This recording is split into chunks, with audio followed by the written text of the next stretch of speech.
Good evening, everyone. Wow, what a great crowd. We've got like 15 people. Or 15 participants. This is wonderful. Yahoo! Looks like a couple of folks are still connecting to their audio. It is 6 o'clock, so we are going to go ahead and get started. Thank you for joining us this evening for the Lee Virtual Schools information session. As I said a few moments ago, this information session is perhaps even more valuable for students who are considering registering with Lee Virtual School. So please, families, include your student in on this conversation.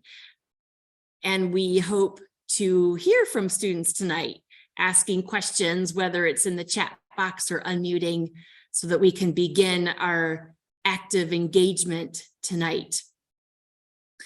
I am Meredith Berry. I am one of the assistant principals with Lee Virtual School, and I have the pleasure of conducting these information sessions with my dear and respected colleague, Mr. Eric Metzner. So I'll let him introduce himself. Mr. Metzner? Good evening. Thank you, Ms. Berry. I'm the instructional technology specialist with Lee Virtual. That just means anything having to do with software and course content, the things that you're going to interact with each day. I have a tendency to kind of help out with those things for you. So yeah, I'll be around to help out when you need. Fantastic. Fantastic. All right. So we know that you have a lot of questions about Lee Virtual School, and we're assuming that our audience is wide ranged. We're assuming we have elementary, middle, and high school. And so we will do our best this evening to provide you with some snippets of information at every level. Our goal is for you and your student to have a much more clear understanding of Lee Virtual School and the rigor that is required in this asynchronous model. There are no silly questions. Mr. Metzner and I have been doing this for a really long time. We can pretty much predict what you're going to ask, but there are no silly questions. So as we go through this discussion this evening, again, feel free, type questions in the chat box, unmute yourself, and get those questions answered. Lee Virtual School is unlike any other educational environment that you've ever experienced before. This is not Lee Home Connect in any way, shape, or form. So for anyone who is thinking that this educational model is Google Classroom, that's not correct at all. This is a very independent, organized learning model that really taps into your students' creativity, into their maturity, into their sense of organization, puts them in an uncomfortable space because they are utilizing their brain in critical thinking and application in a way with which they most likely have not had to. So it is a very different way of learning, one that we believe is really geared towards the direction of our world and the infusion of technology into our world. Before I get started, are there any questions that is just absolutely, burning hot on your head that you just want to make sure you ask so you don't forget? Take a minute to see. And again, you can type in the chat box or just unmute yourself. Anyone have a question? Introduce yourself. Hi. Hi. Hello. Why don't you? Oh, okay, so he's a little bit shy. So we have a second grader first time in virtual school. How does it work, a classroom in the second grade? How many students we have per teacher? Perfect. Yep, we'll get to that. Great question. And I'll even show you what some of those classes look like. Perfect. So now I know we have a second grader. Wait. Excellent. Go ahead, buddy, ask your question now. Do we use this computer or another computer that he sent us? They'll send it. Another great question. Okay, yep, we'll get to that too. We want to know about technology. All right. Excellent. And I'll Another- ask two Mhm. more questions. and I'll be done. Is it timed, like it has to be a certain time in the morning? Or you can follow the classes after that? Are they recorded? Okay, And so you're how we talking about flexible scheduling and access to courses. Okay, great And how we questions. do the tests on the end of the quarters? Perfect. That's right. That's pretty much our whole show there. So Yes. great. Awesome. Those are Okay. all questions that we will absolutely address. Thank you. That gets us started. Okay. How about anyone else?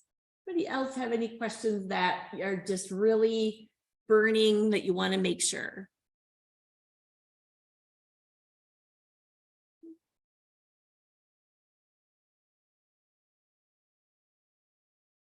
Oh, I see a question in the chat box. So we have some middle school students with us joining us tonight as well. Curious about maybe any meetings or in-class events or field trips. Okay, fantastic. Yep, we can address those questions. Thank you for asking. We will. We'll talk about that engagement. That's what you're talking about, the engagement piece, whether it's elementary, middle school, or high school. Another great question. Anybody else? Anything really on your mind that you absolutely want to ask so you don't forget?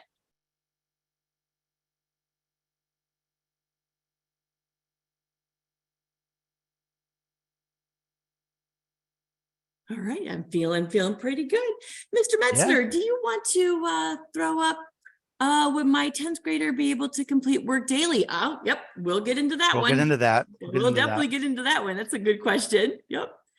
Mr. Metzner, do you want to show your PowerPoint or mine? Yours, please. No problem.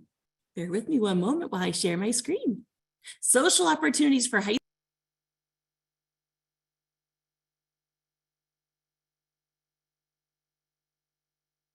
Keep the questions coming. These are really good. And we're going to cover all of these.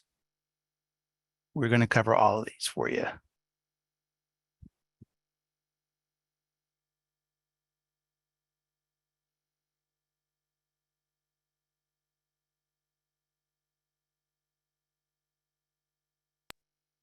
Okay.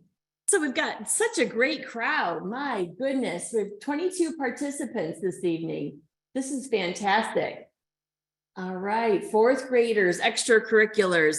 These are fabulous questions, and it just really helps to give Mr. Metzner and I just nice leading for guiding information that you're seeking. So keep those questions coming.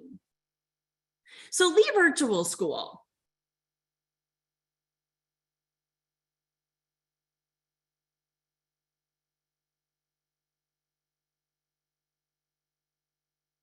All right. So a couple of things about Lee Virtual School. We are a public school within Lee County, which means that all of our students are part of the public school system. Now, I believe everybody on this call tonight has already spoken with our school administrator, Mrs. McMillan. And I'm sure in your discussion with her, she's talked to you a little bit about the expectations as a public school student. So we just want to take a moment just to one more time, briefly review what does that look like when people say that you're a public school student, although you spend most of your time at home. So we want to talk about the difference between Lee Virtual School and homeschool. So Lee Virtual School is a public school in Lee County. All of our teachers are employees of the Lee County School District. That means that for all the students on this call this evening, your teacher is a certified teacher in the state of Florida. For my second grader and my fourth grader out there, you will have one teacher, and that teacher will be in charge of 4 classes for you. So second grade and fourth grade, actually all elementary students, you will have 4 classes. You'll have a math, a language arts, a science, and a social studies. And you'll have one teacher for those courses. For my middle school families out there, middle school students all have 6 courses, which means you can anticipate 5 or 6 different teachers, just as if you were reporting to, say, Trafalgar Middle or Lexington Middle every single day. And for high school students, you can expect 6 courses as well. So that's also going to mean most likely 5 or 6 different teachers. Again, just as if you were attending, say, South Fort Myers High School or Estero or North High. So all of our elementary students have the 4 classes, the 4 core, and 6th through 12th grade have 6 courses. Again, the alignment with the brick and mortar school system. You're a public school student, so you're taking the same kinds of courses that you would if you were reporting to an actual physical school building every day. And those teachers are employees of Lee County. Now, your school year will start and end according to the same instructional calendar as, say, Edgewood Academy or Fort Myers High School or Oak Hammock. We all work according to that same school schedule. So I believe the school year starts on August 10th this year. I think it's August 10th of 2023 is the first day of school. So that's the first day of school for Lee Virtual as well. So on that day, all of our students will access their courses through their computer. And in a little bit, we'll answer that question about that technology piece, and we'll even show what some of those courses look like. And then, of course, the semester ends in December, so everybody will have their first semester classes finished by December, and then we start the whole thing all over again in January, where we do semester 2 from January all the way through the end of the school year. So we do follow that same public school instructional calendar. Another feature of us as a public school is our testing. And that was already another question. Well, what about testing? Yep, we participate in all of the state testing and all of the district testing too. So from kindergarten all the way up through high school, there is various district-wide assessments. One of those being iReady or STAR. You may, at the elementary and middle school level, you might be familiar with those progress monitoring tools, iReady and STAR. And Lee Virtual School, all of our students take part in those assessments too. And they do all of that through their computer. Also, we participate in the state assessments. So the FAST, which was the Progress Monitoring 1 that took place in August, and Progress Monitoring 2 that took place in December and January, and Progress Monitoring 3 that will take place in April and May. Well, all of our students do those tests as well. So for us, the Progress Monitoring 1 and 2 is done on the computer in the privacy of your home, but Progress Monitoring 3, now that's the time when students come into the Lee Virtual School office and we do all of that state testing in person. So it's a great time of the year. The spring is the most fun for us because all of our students are coming into the building from grades 3 all the way through high school. They're coming in multiple days to do that Progress Monitoring 3, whether it's the reading or it's the math or the science or the civics or the US history, whatever it is. But April and May is a very exciting time for us because this building is full of students coming in, bringing their Chromebook with them, and we escort them to the various locations in this building where our teachers are the test administrators, helping students complete those statewide assessments. So again, as you can already start to see, when you register with the virtual school, you're a public school student. You just happen to spend most of your time at home, but you're still falling under all of the guidelines and the requirements that all of the other kids in the Lee County public school system do as well. Mr. Metzner, do I have anything to add to that conversation? Yeah, really the experience is different, but it's more immersive. I'm a teacher of, let's just say, more than 20 years.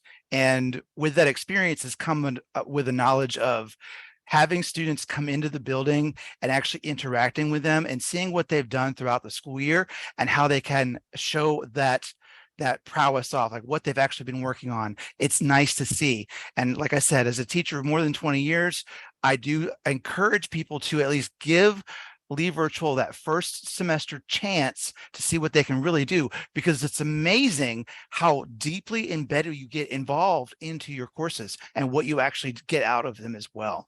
So it's a different experience, but it's a more immersive, more individualized experience in my view. And I think it's something that's going to be very nice, and it works really well for a lot of students in different levels as well. So I don't know. I like the model is wonderful.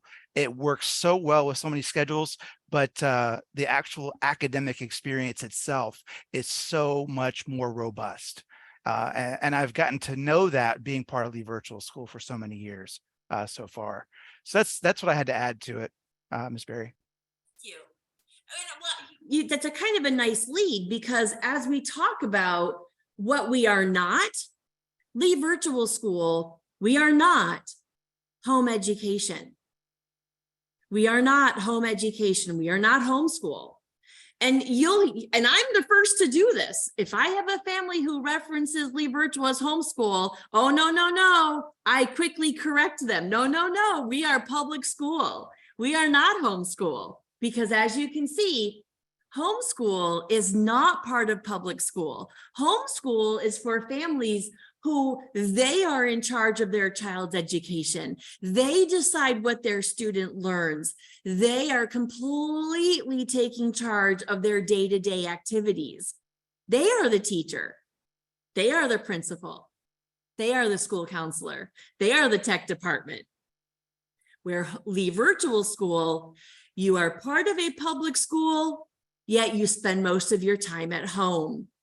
So let's go over to the questions in the chat box that address social engagement, because a lot of you are saying, okay, Meredith, I get that. That's starting to make sense to me. I understand now that we're falling under all of those guidelines of public school. But maybe, how can my student still get some socialization in? Well, because we're a public school in Lee County, our middle school and our high school students are permitted to take part in sports at the brick and mortar setting, the physical school setting. Again, we don't offer sports, but we have plenty of students who want to take part in sports at those physical schools. So if you're a middle school or a high school student and you're interested in playing basketball or volleyball or running track, you are more than welcome to partner with student enrollment and to snag a spot at one of those physical school buildings to be able to participate in their sports activities.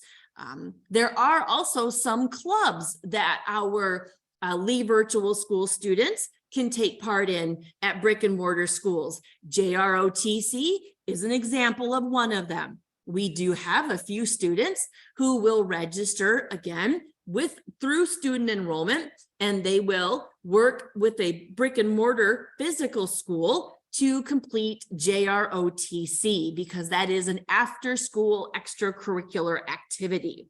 So those are a couple of examples of how our middle school and high school students can socialize. Again, take part in those after-school extracurricular activities. But let me be very transparent. I want to be very honest and transparent. Our students, especially at the elementary level, are not participating in the art and the PE and the electives at the brick and mortar schools. I want to be honest about that. So while the after school activities are absolutely 2 thumbs up, go for it, the during the day activities, those would not be available. The students are enrolled with Lee Virtual School. But never fear, because we have clubs and activities. We have those things that we offer. We have them. So we are able to have our own students participate in our own created clubs and activities. So we have things like book club and game club, math club, spelling bee. We have different activities that we offer for our students to be able to get together and meet. Foreign language club. We have National Honor Society at the high school level. We have National Junior Honor Society at the middle school level. We have elementary school book clubs. So various activities that our teachers do sponsor that our students can get involved in. Now, coming out of the pandemic, most of those activities have been in the Zoom online format, again, coming out of the pandemic, and then of course with Hurricane Ian. So we are slowly but surely bringing those clubs and activities back to in-person fashion. So we are anticipating for the 2023-2024 school year to be able to offer our clubs and activities in an in-person format, so that families and students can once again get together and be able to do some of those, game clubs and book clubs together. And of course, especially at the elementary level, they are known, our elementary teachers are known for getting together at various locations throughout the community. One of our teachers often will have her students join her here at the Lee County Public Education Center at least once a quarter for a game day. Another one of our elementary teachers will meet up with students at a library to be able to have activities together. So at the elementary level, our teachers do really try to create some of those social groups and those engagements, some of those field trips, so that students can have that feeling of camaraderie and socialization. I'm just going to check the chat box before we move on.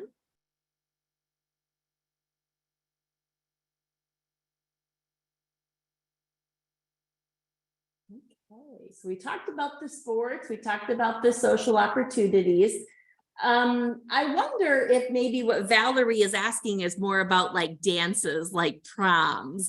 So we have not, Lee Virtual School has been around just since 2009. And every year we poll our high school students and we ask, would you like us to organize a prom? Would you like some type of activities? And every year our high school students say, no, thank you, but they do prom at various brick and mortar schools. So while we don't hold a prom in and of ourselves, which I'm not saying we wouldn't, because we absolutely would love to have prom, the majority of our high school students will partner with the brick and mortar school, complete the necessary permission slip forms, and go to prom with friends at brick and mortar settings. So that's big fun for those kids. And of course, I would be remiss if I didn't comment on how, because we're a public school, we're issuing standard high school diplomas. So yes, we have our own graduation ceremony. This year we are at the Calusa Sound Convention Center. We've held our graduation ceremonies at Florida Southwestern State College before. We just really have a beautiful graduation ceremony, full cap and gown, kids walking across that stage. We get the pleasure of handing diplomas. So for anyone who graduates with Lee Virtual School, you are part of our graduation ceremony in a very unique and beautiful setting. All right. Before I move on, what questions do we have from our audience before I move on? Most recent question was if clubs and activities were actually mandatory. They're not mandatory. We highly encourage you to participate and be a part of a club if you would like to be, or even sponsor one if you would like to sponsor clubs, the ones that we don't have. But please know that we want you to socialize. We want you to engage in the ways that you can to make your school experience a little bit better, but they're not going to be mandatory. Thank you, Mr. Metzner. All right. And we got a couple people asking about actual courses. So let's move right along here and let's talk a little bit more in depth about those courses that we offer. And then Mr. Metzner and I will actually show you what some of the courses look like. We're very much visual learners, so oftentimes if you can see it, it makes a little bit more sense. So we already discussed that at the elementary level, our students are enrolled in those 4 classes: the language arts, the math, the science, and the social studies.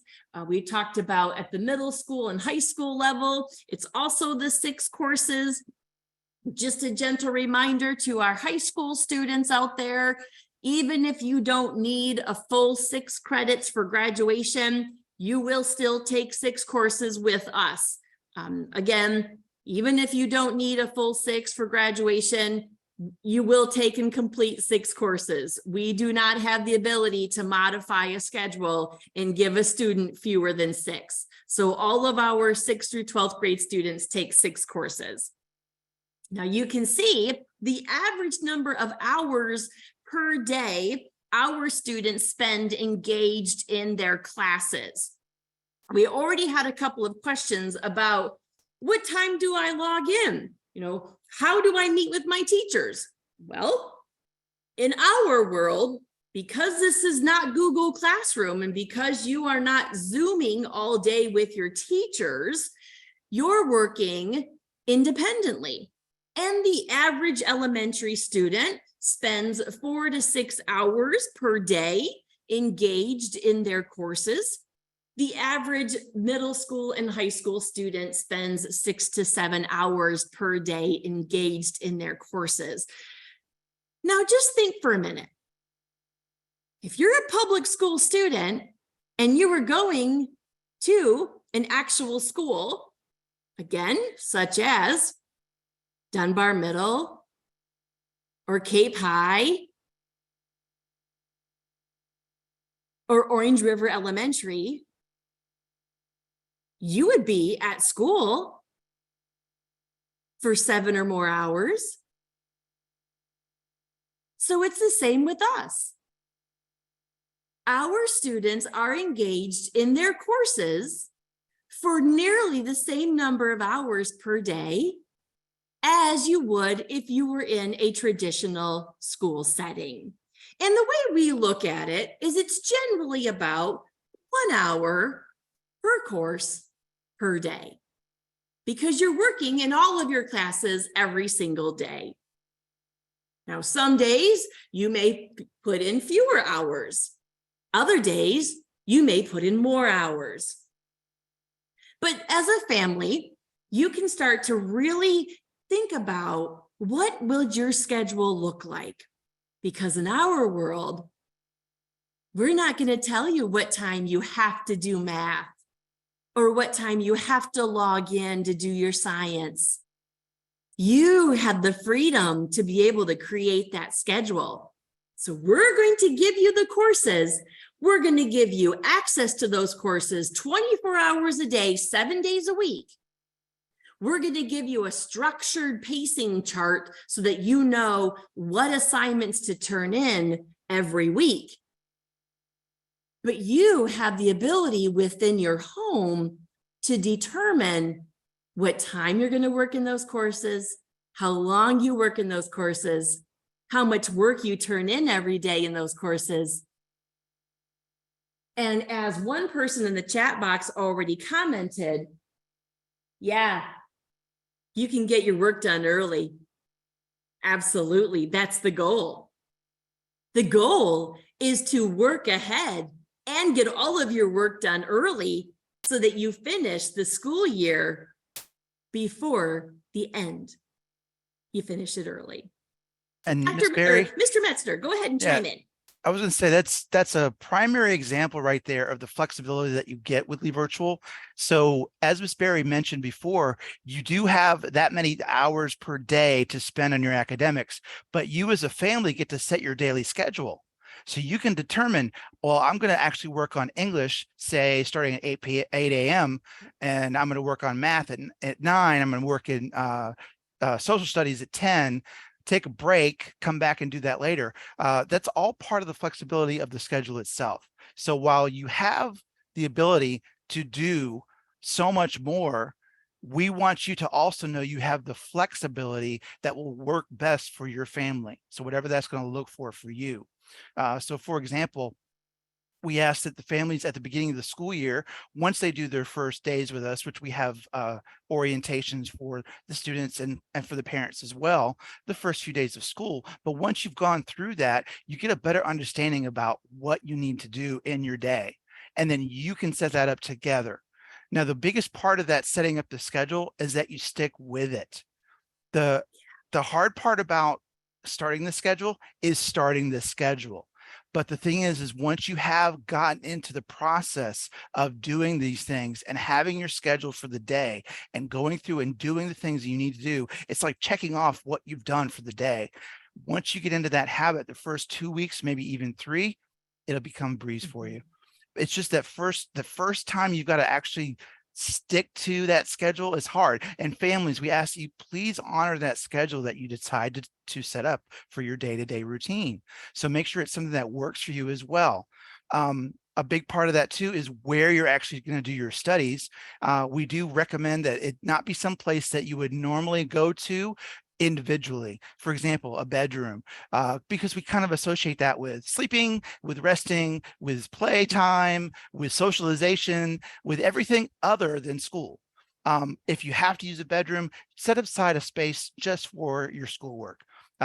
We have a lot of our families that set up a desk with all the materials that they need at school, just as if they were at school, in a location in their home that works really well for them. So that way, when they know they go to that space, they are at school. And the family honors that schedule as well. So the flexibility that you get comes with a little bit of responsibility, no problems there, but please know that once you set that schedule, stick to it, and things will go so much smoother for you. And you'll ease a lot of your stress and anxiety over the things that you're doing because you'll have better control of your time. And that comes in really, really important to all of our students at Leave Virtual School. And I would also like to add, honor it. Honor that schedule. Honor that time. Write it down. So if you as a family agree that in your house, your student is going to start and log into their courses at 9 a.m. every morning, then everybody needs to agree that at 9 a.m. school starts, school's in session, and not interrupt that schedule. Thank you, Mr. Metzner. So as you're starting to think, wow, there's like serious freedom with this school, this is crazy. So you're telling me we're a public school student, we're being held accountable by public school boundaries and regulations, yet I have the ability to decide every day what time my student logs into their courses and works. That's unbelievable flexibility. Yeah, that's the bonus for Leave Virtual School. But with that incredible flexibility comes rigor. And so as you take a look at the courses, you'll notice at the elementary level, most of our elementary students are turning in 8 to 10 assignments per week. And our middle school and high school students are submitting 12 to 15 assignments per week. So because you're not doing live Zoom sessions every day with your teachers, you're not getting direct instruction, there is a higher accountability rate for you to submit work to demonstrate your knowledge and application of what you're learning.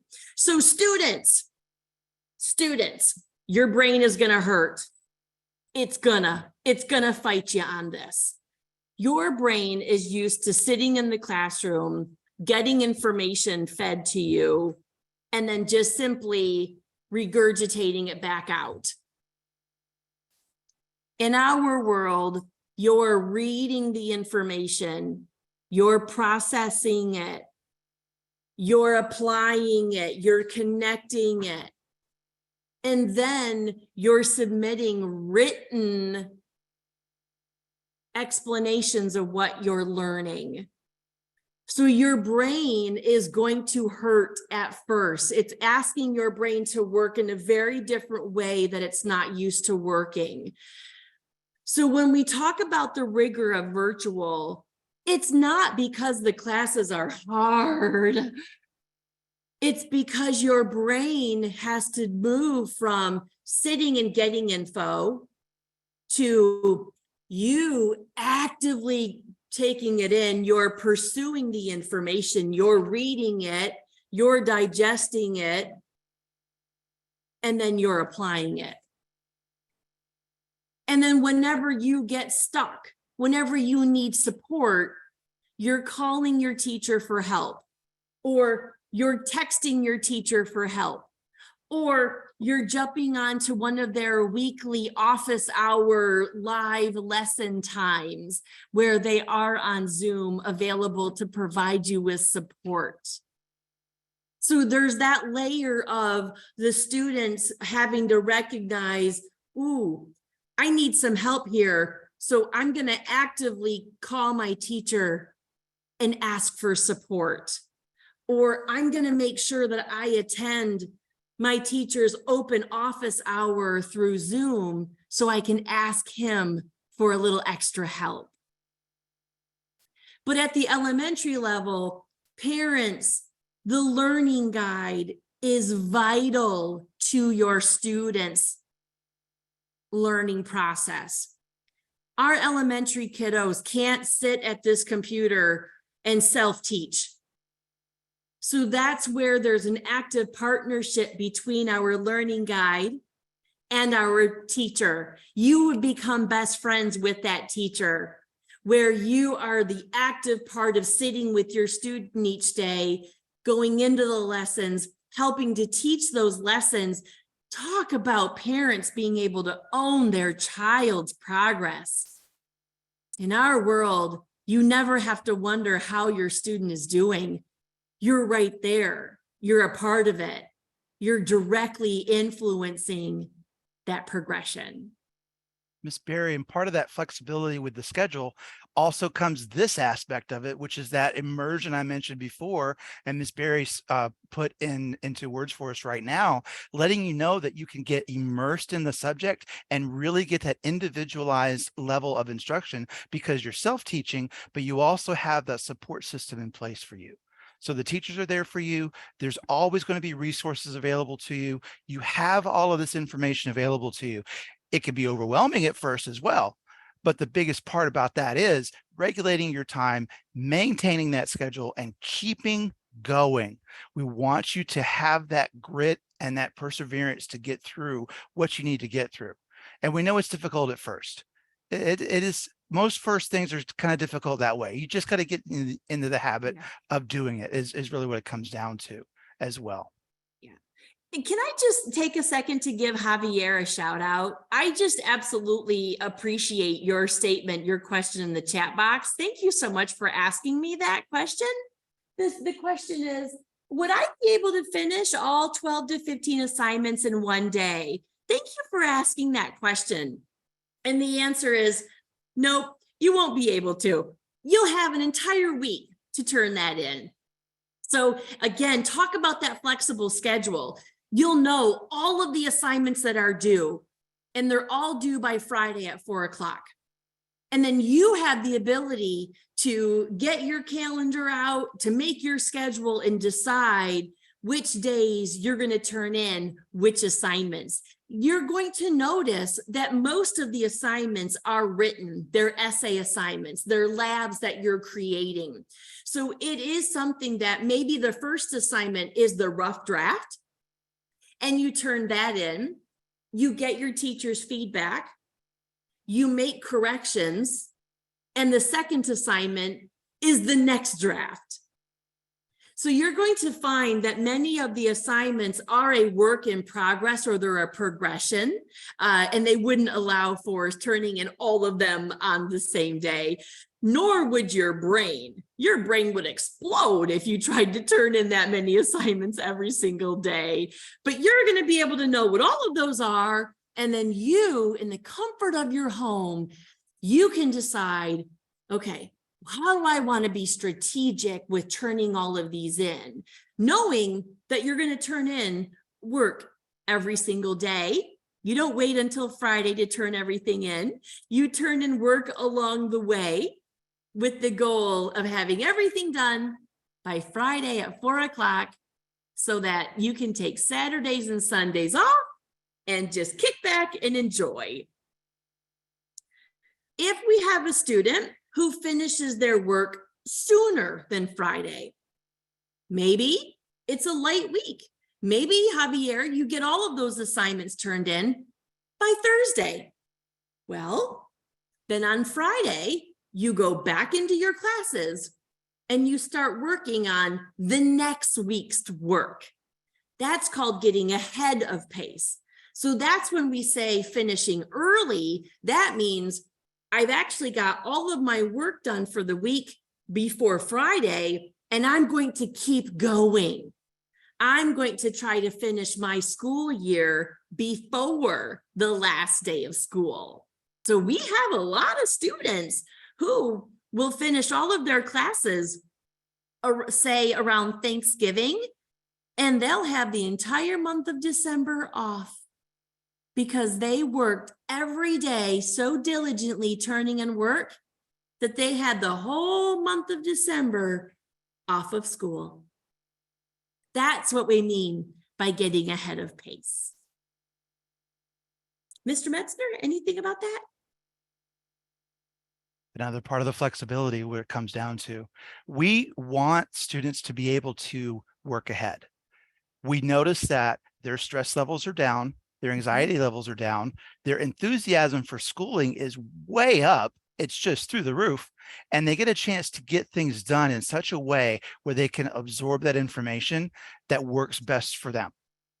So giving yourself that opportunity to go through the schedule again, like I mentioned before, and I'm going to keep mentioning because once you said it, it's good to stick with it. You see the benefits from those things coming through, and they work really well for the individual student. And like I said before, as a teacher of 20 plus years, to see that in a student is so much greater than just to see a sea of students in a classroom where they may not get that individualized instruction. That's another key point here, to make sure that you are getting more of that individualized instruction. It's really more one-to-one, and you get to know the teachers really well too. So it's pretty cool. Somebody asked about gifted classes. Do we offer gifted classes? We don't have courses that are labeled gifted. We do offer advanced courses. And at the high school level, we do participate, we do have articulation agreements with Florida Southwestern State College, Florida Gulf Coast University, had a little bit of a brain fart there, Fort Myers Technical College, And Cape Coral Technical College, just like all the other high schools, our high school students have the ability to participate in dual enrollment at those institutions. And we are working towards bringing in Cambridge. So we do hope next year to bring in ACE Gen paper and start to build our Cambridge courses just like every other high school within the district. So we do anticipate having one Cambridge course next year. So just to answer a few of those questions in the chat box. All right. So let's pivot for a second here. And I don't mean to make you dizzy by doing that with my screen, but let's take a look at some of these classes.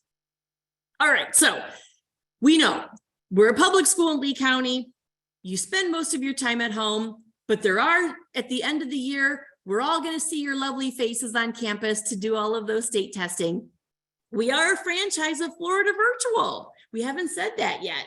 So all of our courses come from Florida Virtual. So some of you are now saying, oh, I've taken classes with Florida Virtual before. Yeah.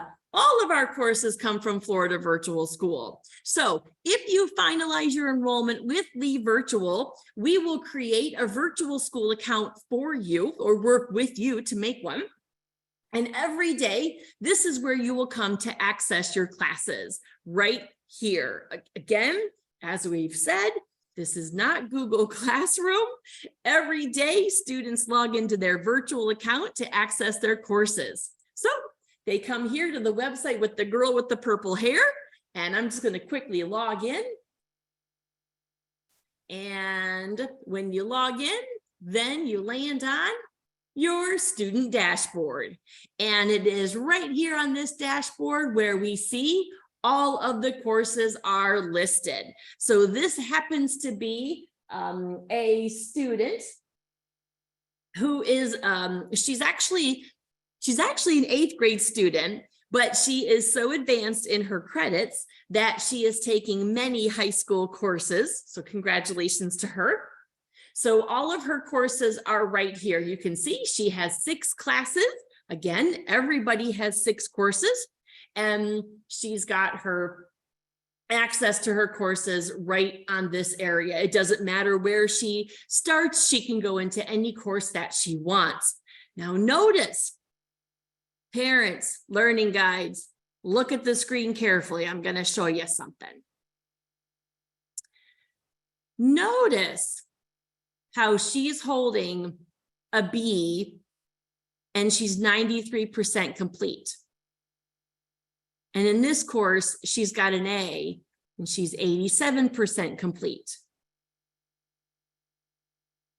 And in this course, she has a B and she's 76% complete. This right here gives you, as a parent, an immediate snapshot to your students' progress. Because we are nearing the end of the school year, we should see that this percentage completion is getting closer and closer and closer to 100. So Casey is doing fabulous. She is almost complete with her science course. When she's 93% complete, that means that she probably only has 1, maybe 2 more assignments to do and she's done.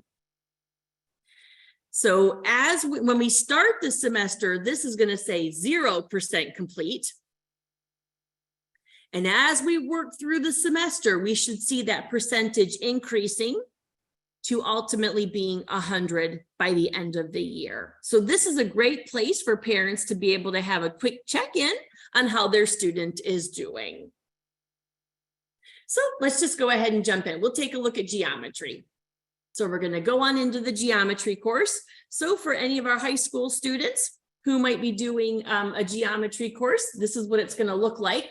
But as a whole, this is what most of our courses look like, whether you are in kindergarten or you're in high school. The first thing that you see is the teacher's announcement page. Notice we have a picture of the instructor. This is Mrs. Florelis. We immediately see her phone number and we see her email address. So students and parents, you never wonder how to get in touch with your teacher because it's right here.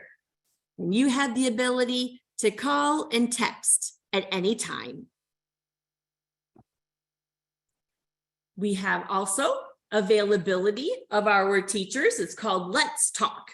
This is going to provide some information about when the teacher is available online to be able to meet, maybe like some office hour time that they are specifically setting aside. So Mrs. Florelis has said that every Wednesday from noon until 1 o'clock, she is available through Zoom. And students, you can go ahead and log into that Zoom session and you can ask her questions if you need to. Now, again, you can always reach her any day of the week by phone or by text or by email. But if you want to have that Zoom connection with her, she's online Wednesdays at noon. Notice we have a large number of resources. All of our teachers have created resources for students because you are all working on a flexible schedule and you might be working in a class at a time that maybe you can't get immediately in touch with Mrs. Florelis. Maybe she's talking to another student. You can come here and find all sorts of resources at your fingertips to be able to get support. And this is really the key to being a Lee virtual student. We don't want you to rely on us. We want you to develop those skills so that you know where to get the information and then how to use the information to get your needs met. We don't want you to have to always be waiting for us to call you back or to return that email or to answer that text. We want you to know where to go to get the help when you need it, right when you need it. So every teacher has a plethora of resources that they've created, including online notebooks and study guides, and all sorts of reference sheets and helps sessions that they offer. So we can take a look at some of the study guides here. Just gives kids a guiding of the major topics from that particular module that they want to make sure that they are aware of for their discussions. These are all readily and available to families whenever they want them. So if I come back here to my notebook. So here's my notebook, it's still loading. Oh, I see there's a few students online right now. Look at that. There's a couple of students who are accessing this notebook right now while I'm showing this to you. That's pretty cool.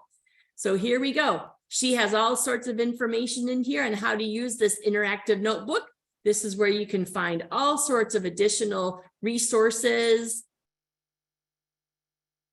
for your learning. Again, trying to give you all sorts of documents and tools at your fingertips for help. And every single course has resources right here. Now, this is what Javier is looking for, our PACE chart. So this right here tells all of the students exactly what assignments are due every single week. So we can take a look at this and see that way back in January, when the semester started, we can see all of the lessons and the assignments that students were working on that week. So now, if this was Javier's class, he could take a look at this document and know that by Friday, the January 13th, he was expected to cover all of these lessons and these assignments. And he and his family can now decide, how do I want to do this? When do I want to log into these courses? When do I want to work? When am I going to submit each day? And everything is laid out for the entire semester. It's all here. So you never have to wait. You never have to wonder. You never have to guess.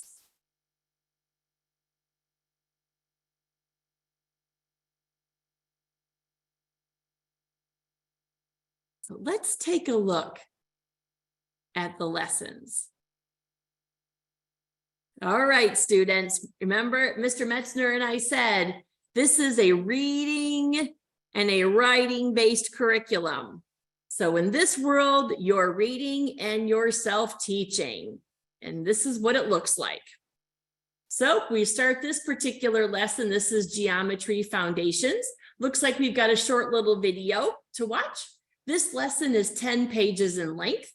You can see all of the various resources that are available for you to use. We have our essential questions. These are the objectives. When we're finished with the first page, we go to the next. And so now, students, you are now self-teaching. You are reading each page. You're completing any of the activities that are on the page for independent learning. Looks like we have a few examples here for a student to complete on their own. Continuing with a few more examples for application. But again, you can see you're reading and you're self-teaching. There's no teacher reading this to you. There's no teacher teaching this live to you. Further examples to review. And then you move to the next page. And so we're reading. Little video here, taking our notes, and we're continuing to move about. Some activities in here just to practice our skills.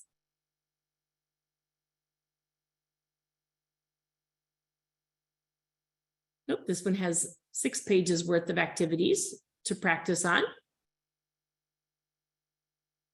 And we're continuing.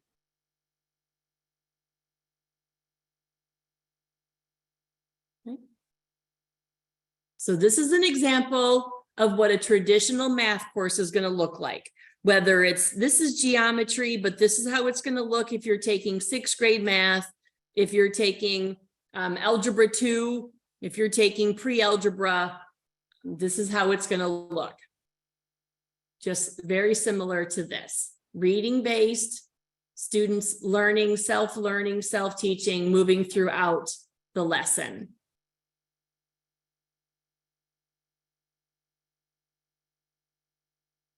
And when we get to the very end of the lesson, that's where we're told what our assignment is. So this assignment is 1.02.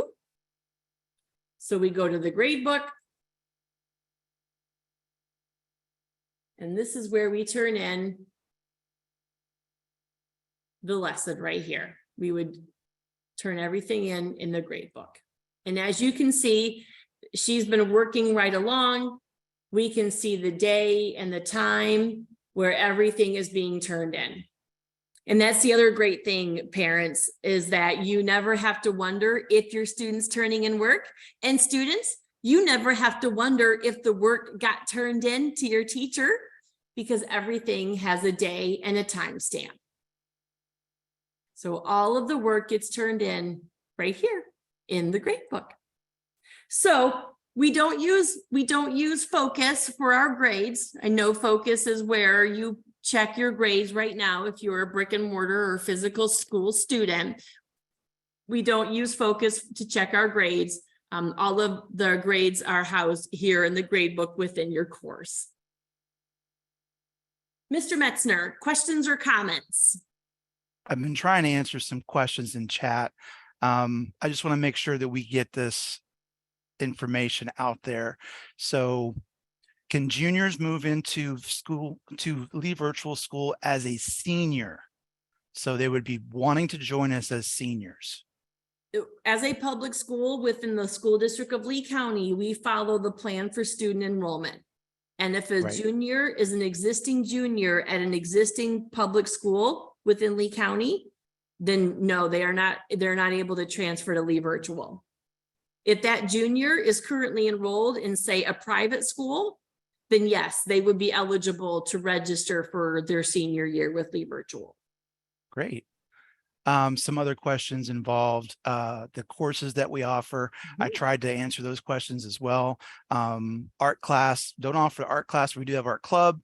Coding classes, we do have basic coding. But keep in mind it is basic, but it is available. I'm just trying to scroll through real quick just to catch all these questions that came through. I think I answered the other ones as well. I think we're caught up, but if I missed something or if there's still something, add it into the chat box and we'll include it in. And we do have driver's ed. Yes, good question. Okay. Yeah. So if I'm done working in one course, then I can easily toggle and I jump to the next one right here. So if I'm done with geometry, I can now jump over to science. So I'm going to show a high school science course, and then we'll take a break and we'll jump over and take a look at some elementary classes and middle school classes as well. So again, I'm now in a science course. You can see this layout is exactly the same as the math. We have the teacher's information. We have all of those resources. We have our guide to know what work we're turning in. We access our lessons in the same space. So in this particular course, again, this is a reading-based program. So we can see that our students are reading. There's all sorts of resources here to utilize, but there's a little video to watch, 56-second video. Students are self-teaching. Oh, here's your note guides right here to be able to use. And then you move on to the next page. This lesson happens to be 7 pages in length. So again, that brain is now reading to learn. That brain has to make that hard turn of maturity, of grit, of perseverance, of sticking with it, of reading, taking those notes, having the maturity to be able to stay on track and focused. So I'm self-teaching, I'm reading, I'm moving on to the next page. I'm taking my notes, doing whatever the activities are within the lesson for my guided practice.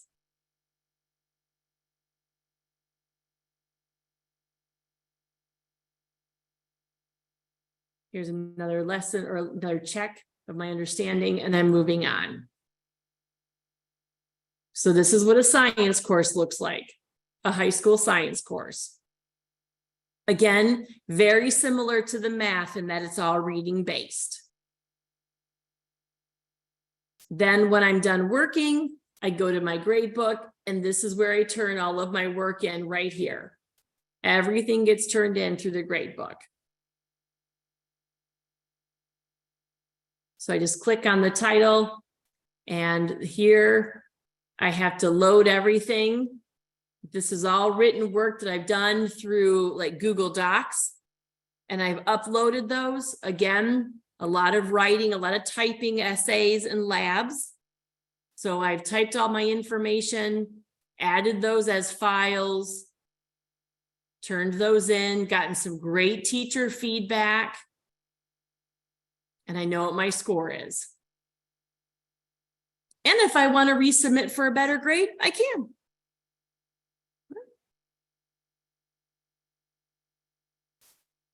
So let's take a look at a middle school social studies course. So if I've got any 8th graders out there, this is middle school world history. Again, it looks exactly the same. All of the announcement pages are the same. We've got some amazing resources right here. Mr. Daniels is this instructor, so we've got his contact information. We know what we're working on. We can go to the lessons. And we can jump in, take a look maybe. So this happens to be 8 pages in length.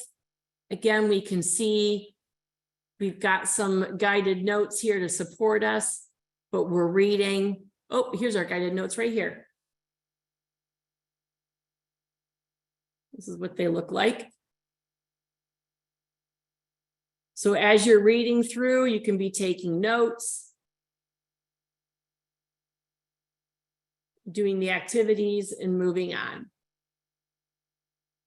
So whether it's a middle school or a high school course, you can see thus far, social studies, science, and math are all heavy reading.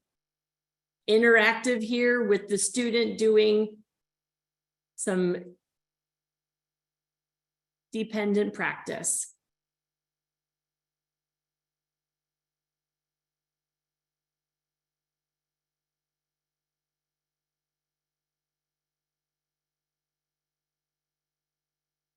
reading, taking notes, doing whatever the activities are.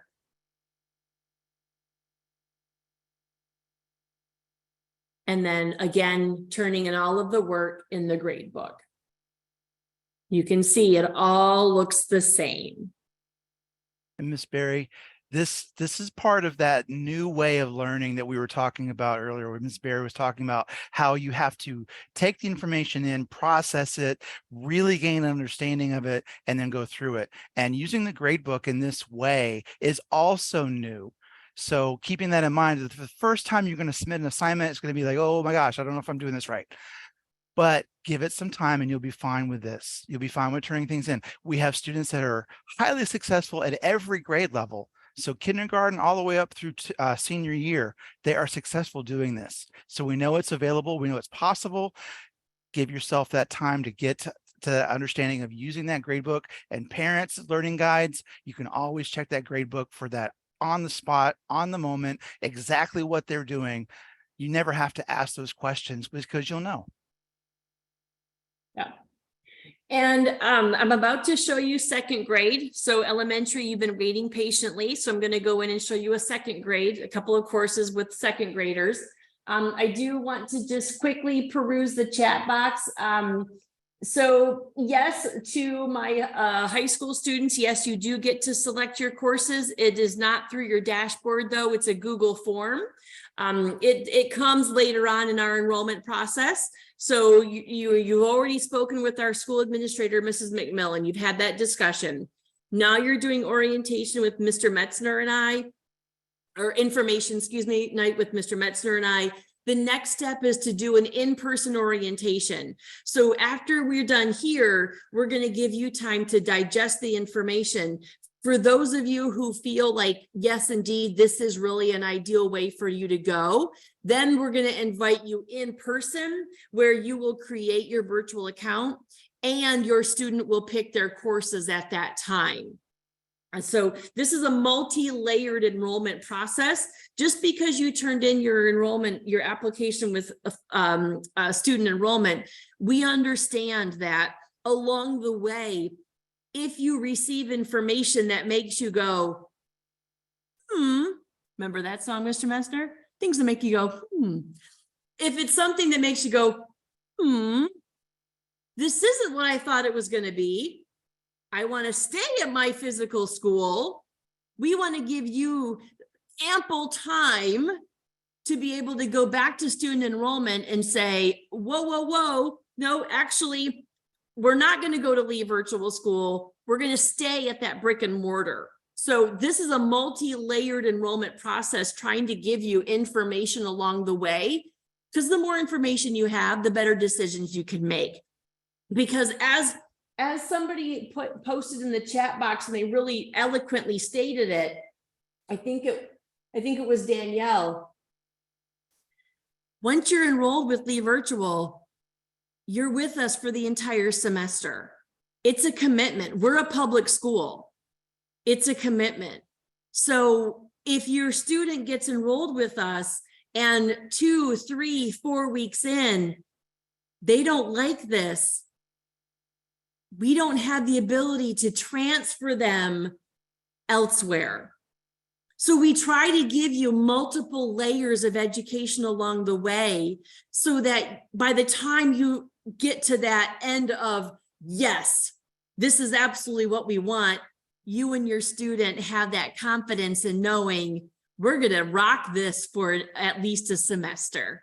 Yeah, definitely. So that's why it's a multi-layer process. You don't have to make a decision all in one night. No high pressure sales here, but along the way, things that make you go, Anyway, I'm getting silly. So take a look at this dashboard. Notice that this young student is 48% complete in social studies. This student is what's considered behind pace. We should see where this student should be more like 70% complete with their courses. Remember, we only have a few more weeks in our school year left. So we should see where students are nearing that 100% mark.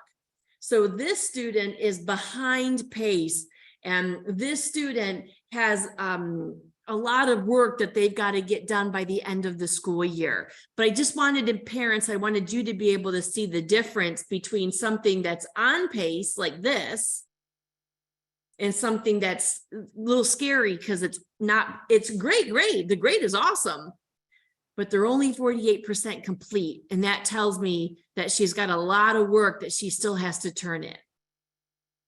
So let's take a look at second grade.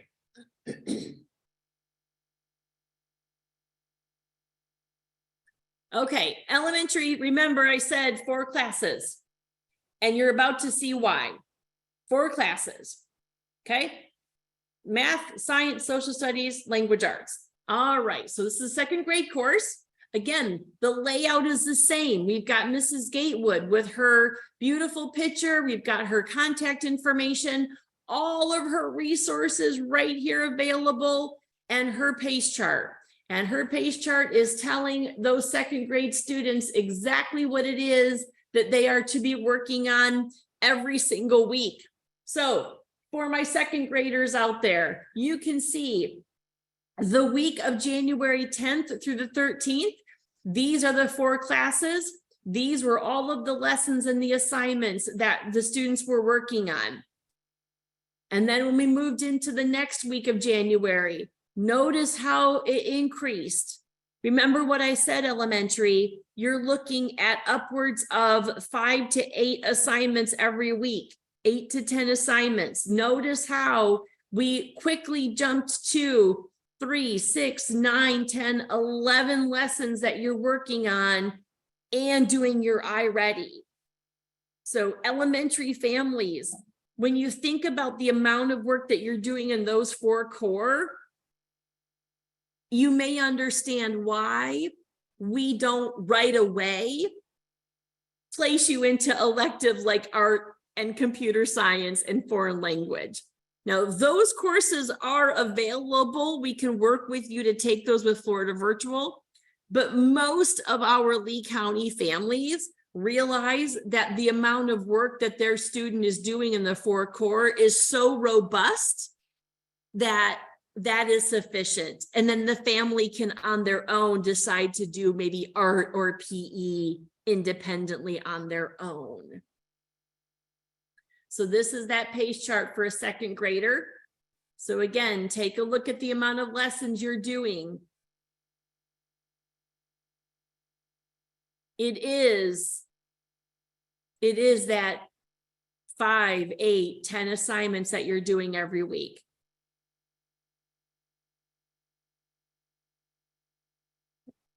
And then the access to the lessons is the same. So we're going to come on up here. So a second grader, just like middle school and high school, your little brain, you are now reading. So we jump right in. And you can see we've got all sorts of great resources here for our students to use. This lesson is 10 pages. So the learning guide most likely is not going to have this student sit and do all 10 pages in one setting. You're going to break that up according to your flexible schedule. But together, you're going to read this. So that's where our learning guides are really vital. So you're sitting with the second grader and you're reading this together. And then you're going to the next page. And you're continuing to read and to engage in the activities together, the student and the learning guide. Completing some of the optional practice together. And you move on to the next page.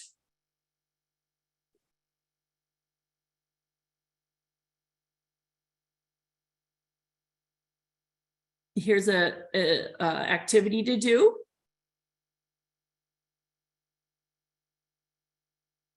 More activities for the students for learning, demonstration or independent practice.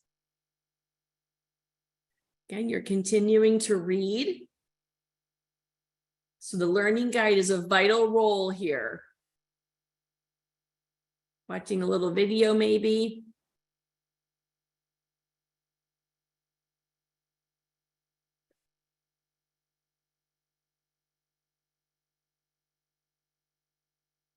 doing some activities.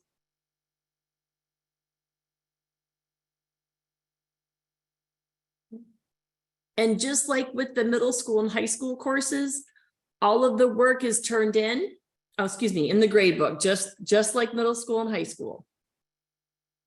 We go into the grade book and we can see all of the work gets turned in, and we can see the day and the time that the work was submitted and what the score is the student received. So the layout is identical regardless of the grade level. And when we're done with the science, we can toggle and jump over maybe to math. We can take a look at what second grade math looks like. Again, layout is exactly the same. Lessons. It's all reading based again. Let's go ahead and snag an assignment here. So there's some more resources for our students to use. This lesson is 5 pages in length. So again, this is math. So the learning guide and the student are doing this together.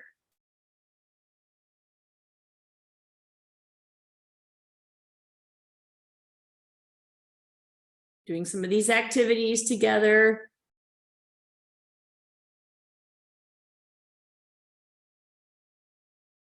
Oh, a quick little video here. Quadrilaterals. And some activities. You try it on your own now. And moving on to the next page.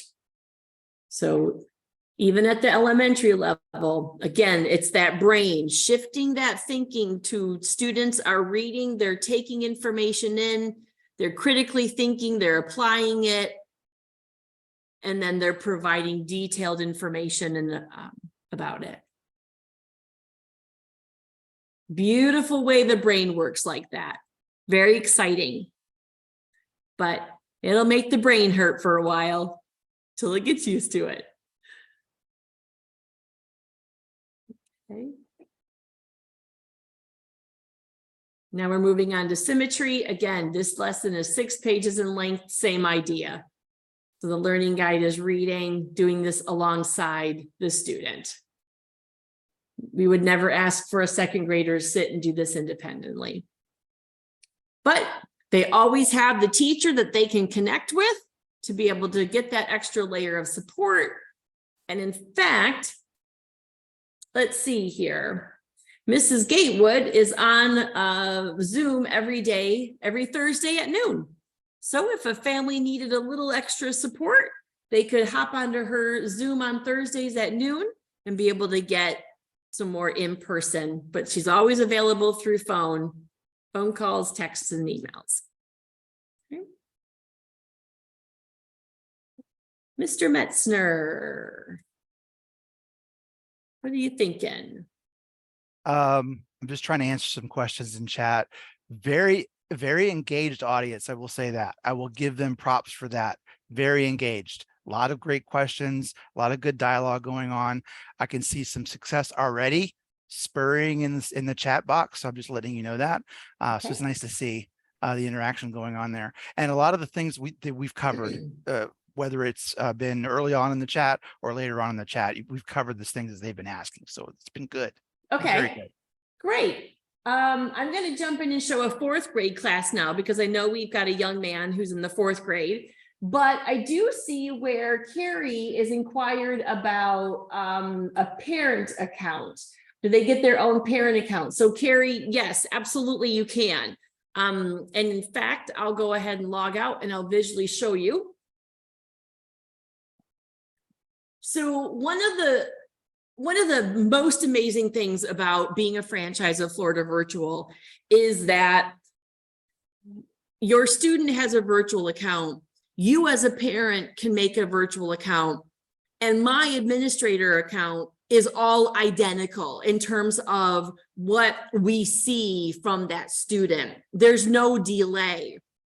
So Carrie, what you would simply do is come to this same website, the girl with the purple hair. You would click new parent guardian, and then you would work through making your parent account. And all you have to do is connect it to your student's username and password. So again, as we move through the stages of enrollment and we get to the level where Mr. Metzner and the team, we walked you through how to create that virtual account. You can then take your students' login information and create your own. And then that would allow you to be at this login page, put your login information in, and then you would land on your student's dashboard to then be able to see in real time exactly what they're doing. And there's no delay. So if your student is turned in an assignment at 7 o'clock, you could log into your account and see that it was turned in at 7 o'clock. I could log into my account and see that it was turned in at 7 o'clock. There's no delay. It's immediately synced. The only difference between the three is that student work can only be turned in through a student account. So it's super easy to make that account. And yes, you're right, Carrie, you do want to have one of those for sure. So you can be that sneaky peek, not a problem. So we're taking a look at a fourth grader. Notice the completion rates right here. 91% complete, 75%, 69%, 61%. Again, we're getting near towards the end of the year. So this course, man, this student is rocking it out. Love it, love it. Math, well done. Man, she's doing a great job, doing a fabulous job in science. It might be just maybe assignment or two behind in social studies, but we want to see where it's nearing that 100% completion mark. And look at these grades. I mean, A's. Woo! That's fabulous. So let's take a look at language arts for fourth grade. We haven't seen a language arts course yet.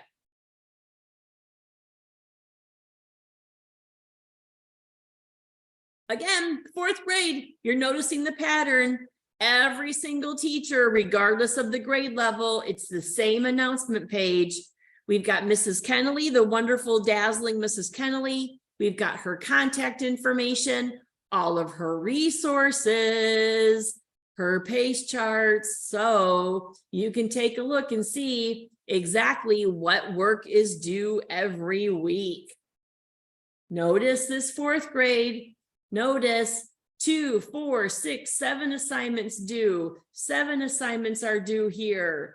Oh, we bump it up. Now we're talking 2, 4, 6, 7, 8 assignments are due along with iReady. So it really is elementary. It is somewhere between that 5 and 10 assignments due every week. So while I understand a lot of families get a little panicky about the art and the PE, we generally tell our families, let's focus in on the core first. Let's get you rocking and rolling and comfortable with this.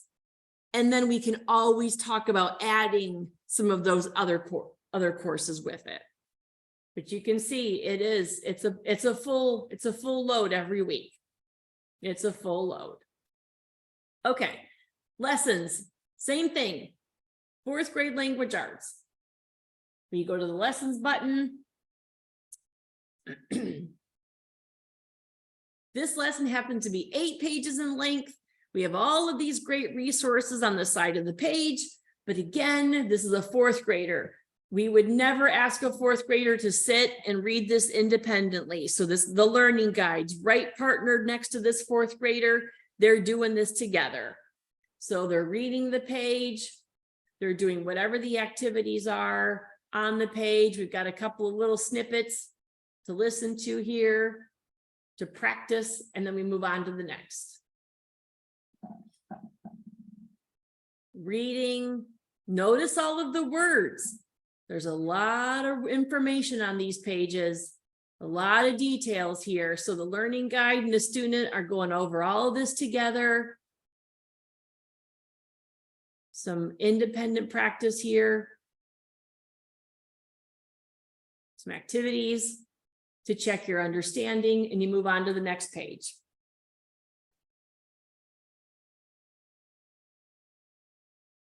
Chronological, cause and effect, compare and contrast. We've got a little 1-minute video to watch, an activity to complete.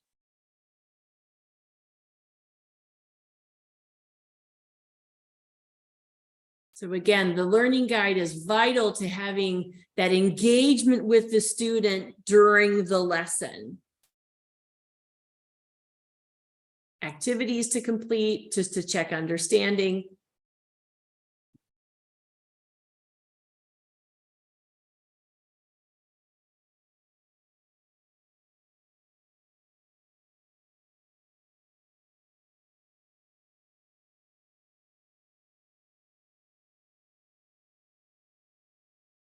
We're on page 5 of the lesson.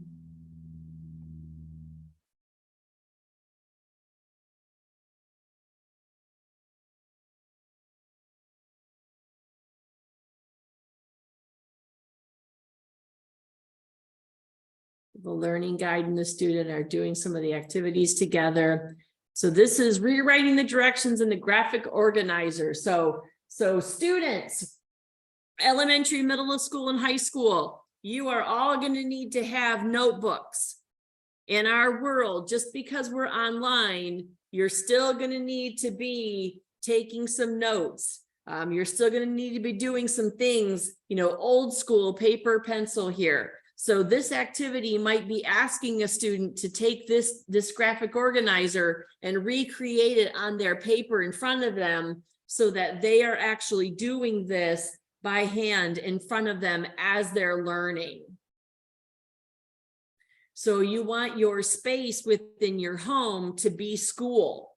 What is that area that you're going to designate where you're going to have all of your notebooks and all of your highlighters and your pencils, and your erasers, where you're going to have everything right there handy so that you can be at school when you sit down in that space. Elementary students, your crayons, your scissors, your tape, paste, all that good stuff. And then of course, we turn all of the work in through the grade book. So whether you're a 2nd grader, a 4th grader, a 7th grader, or a senior, all work gets turned in right here in the grade book, and you can see where the work is loaded. So students they're ultimately typing, or maybe they are uploading a file and they are submitting it here. And then Mrs. Kennelly is giving her bright and sparkly response of what they did well and what they could work on for improvement. So everything is then submitted as a file. And when you're done with that course, then you can jump on over and work in another.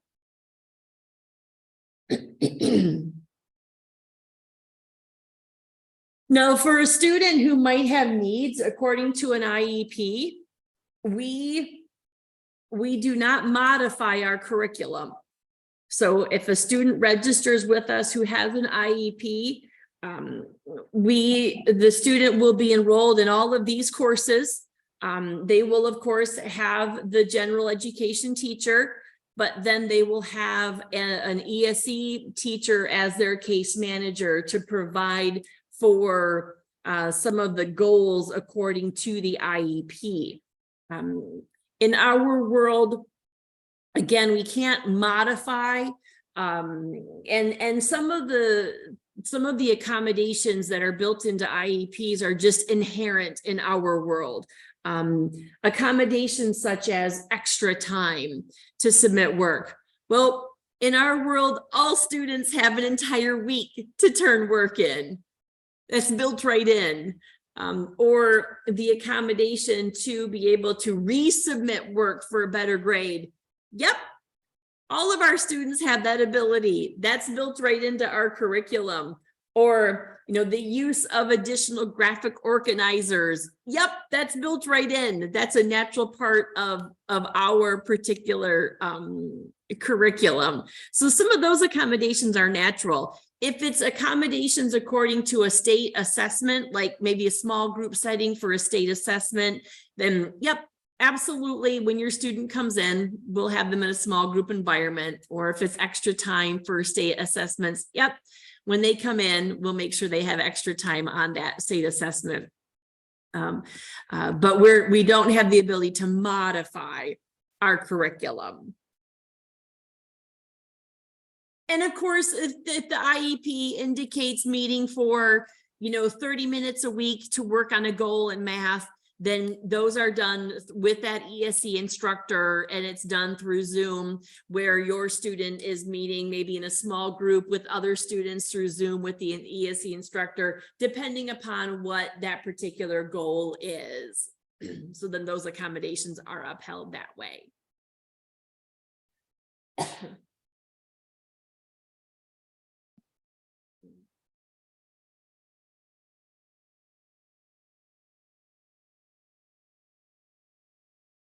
All right.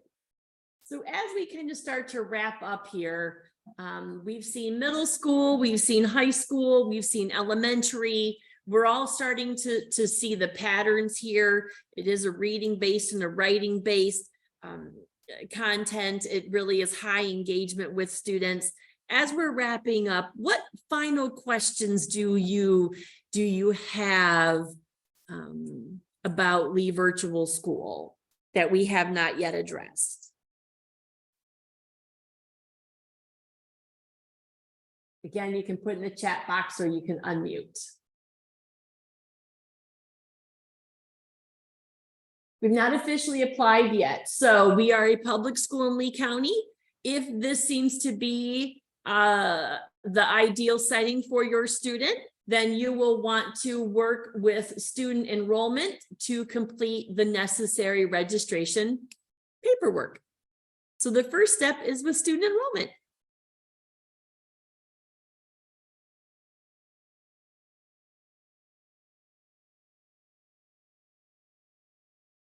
Mr. Metzner, did you talk about Chromebooks at all?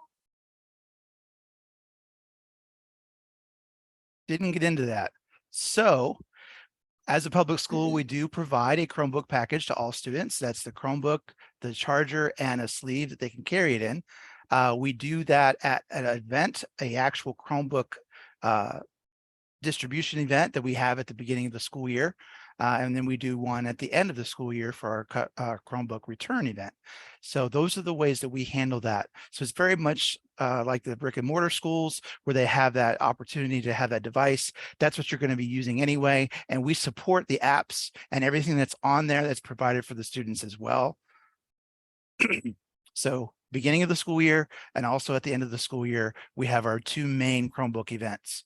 We also have one at the semester change, just in case we need those as well. Mm-hmm. So I think in the very beginning, I think our fourth grader inquired about Chromebooks. So now he knows. You use the Chromebook. Okay.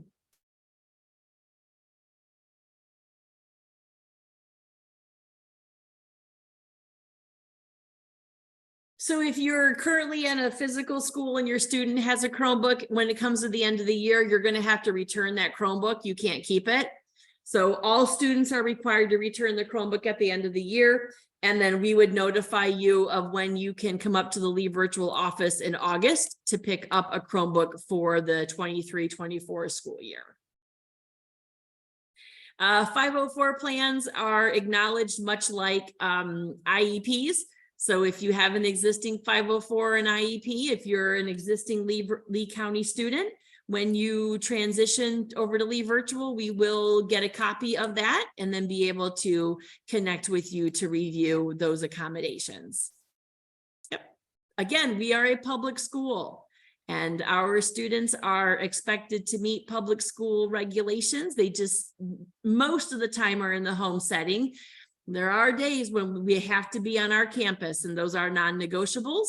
And of course, we have to uphold IEPs and 504s and ensure graduation. We ensure promotion requirements. We ensure third graders meet their state requirement for promotion, middle schoolers with their 12.5 credits, high schoolers with all of their state testing and their 24 credits. Good questions.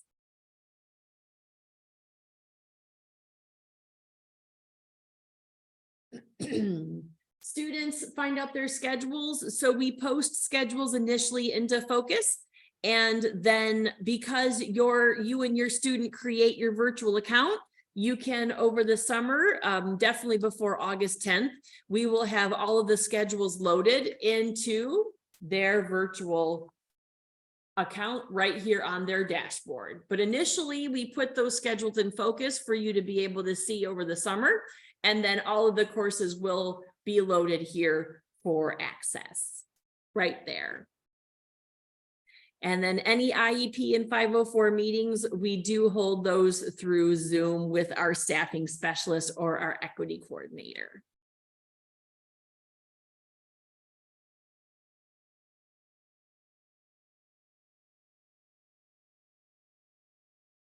Oh, that's funny, Carrie. You're making me laugh. I love that. Oh, that's great. That's awesome. So again, if your student is an existing Lee County student and they have a 504, then we'll be notified because we're a Lee County public school. If your student is attending, say, a charter school or maybe a private school and has a 504, then we'll need you to give us a copy of it.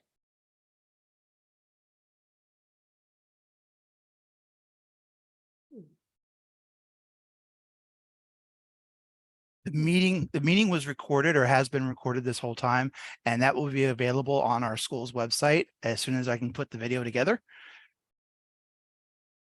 Oh, And the well, then I transcript better goes show with that. Yeah, the transcript of the video itself is contained within the video, so you can get a written out text version of it as well as watch it. So, Mr. Metzner, I'm on the Lee Virtual School website, lvs.leeschools.net. Where will that transcript be posted? The videos are posted under our community, and the meetings will be posted in the first one, which is going to be the help and parent meetings. Help and info meeting. Sorry, I can't see that through the pause button. So the video will be housed on this page. Right here. Excellent. So this is where parents can come to rewatch and watch and rewatch. I guess if they want to do that. Yeah. Yeah. Well, we shared a lot of information, so it's possible. It's possible. Yeah. So the next steps. So again, most of you have already spoken with our administrator, Mrs. McMillan, and that's why you're here. So now you've done information session. So now we will be following up with you regarding our orientation, which is the in-person meeting with you and your student, where you come into the building, get even more information about us, and take the next step of creating that virtual school account. If at the end of this conversation, you realize this is not what you thought it was going to be, and you want to stay at your brick and mortar school, please tomorrow reach out to student enrollment and let them know that, oops, you've changed your mind. You want to stay at that physical school. That's not a problem at all. You still have the ability to change your mind. That's fine. But we will do follow-ups, inviting you to the next, which is the orientation, to continue this process. And if you have not yet applied, student enrollment. Thank you, Mr. Metzner. There we go. If you have not yet applied to Lee Virtual, but now you're interested, connect with student enrollment for that application. All right. As we wrap up, what final thoughts, what final questions does anybody have?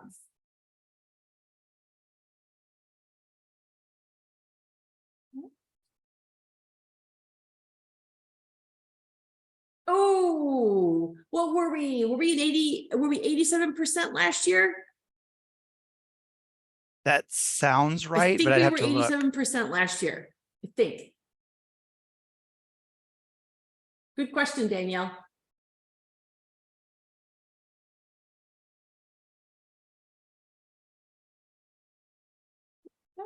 Well, then, if there aren't any other questions, thank you for joining us this evening.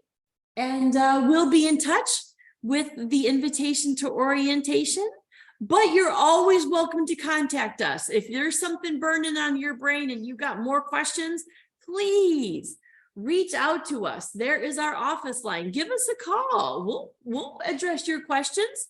We'll talk to you. We'll give you information, because the more information you have, the better decisions you can make. Thank you. Have a great evening.